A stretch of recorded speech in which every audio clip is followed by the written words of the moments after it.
Hi,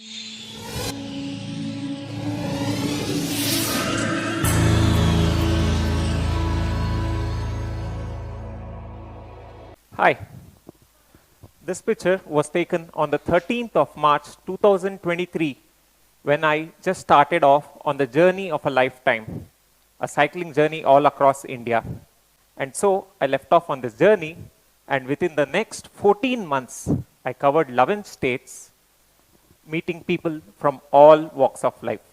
The people I met during this journey of the first half ranged from the first female Royal Enfield mechanic in our country to the person who had carried out the quickest bank robbery in India. People involved in social services and so also corrupt activities likewise. I also had the fortune of meeting some of the prominent figures like Anna Hazare. By the end of the first half of the journey, I guess I obtained all the answers I was looking for. The results of my study are as follows. Whatever humans do, they do it for one of the only 4 factors that I have listed here, which is 1, love. While majority of the population crave for love from their family, there are certain people who not just love their family but also go beyond to like certain subjects such as arts, science, and sports. Some people go beyond to even love the community or the society they live in, and some people the entire nation or maybe even the entire humanity. 2, a comfortable life. Everybody loves to live a comfortable life. They all want to eat, sleep, and have fun. Why not? And 3, recognition. Every human being also wants to be heard and acknowledged by fellow human beings. And finally, wealth, and I also call it power. Some people not only want to take complete control of their own lives, but also of other people and situations around them. For them, wealth acts as a very strong catalyst. Although the extents or proportions to which one may feel the want for love, comfort, recognition, or wealth may vary, there's nothing outside this box. Whatever humans do, they do it only for these factors. However, my study wasn't really satisfactory.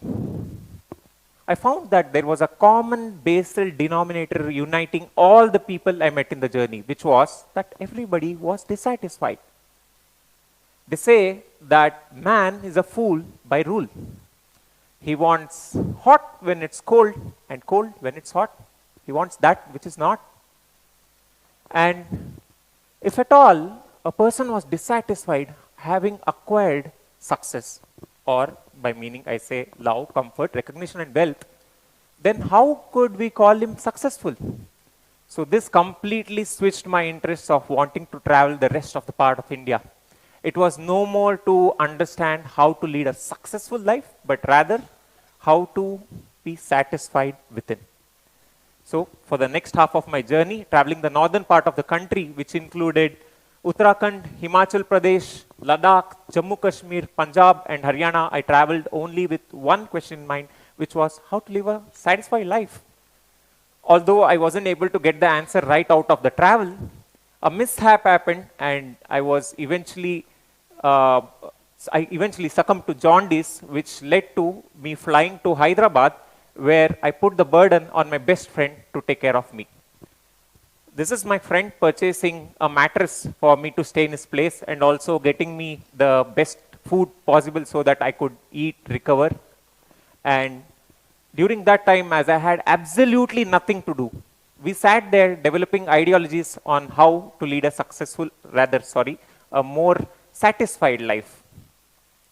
Since we were also in search of the truth, we also resorted to some spiritual books, and one of them led to the Book of Secrets by Osho, which is the 112 techniques that one of which following will lead to salvation or a lack of suffering. Of all that was mentioned in the book, one of the lines that stood out, which contained all the answers to our question, was what you are inside, you are outside. So what does that mean?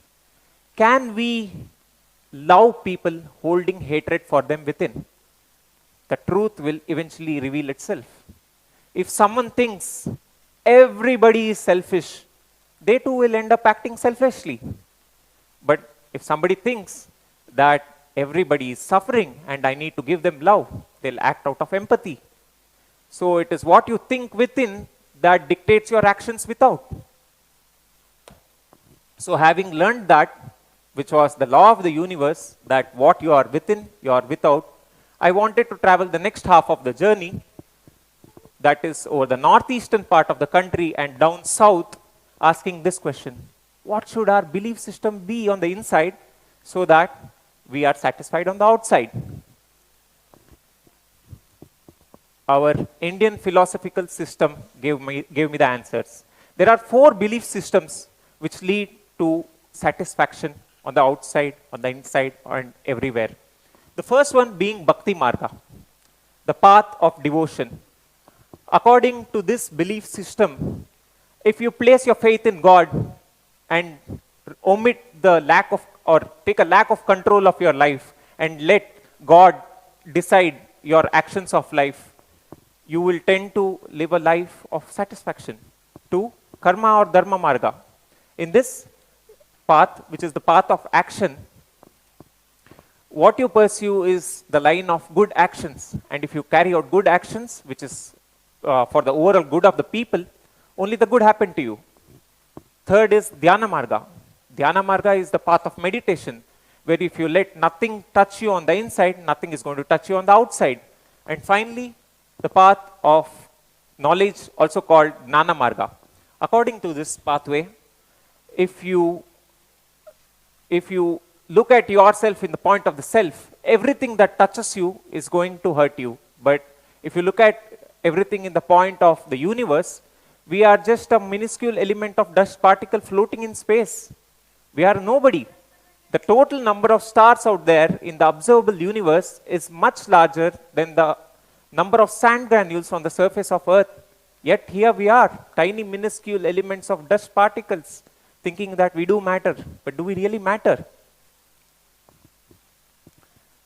As the great Swami Vivekananda once put it, like the different rivers that originate in different regions of the world, flowing through the different forests, the hills and the mountains, finally end up at the sea. Following any of these 4 pathways will finally lead to the same place, one of serenity, peace, and satisfaction. I'd like to conclude the talk by saying that a successful life is a satisfied life. And to create a life of satisfaction, first thing is that we need to care for the right belief system within. Thank you.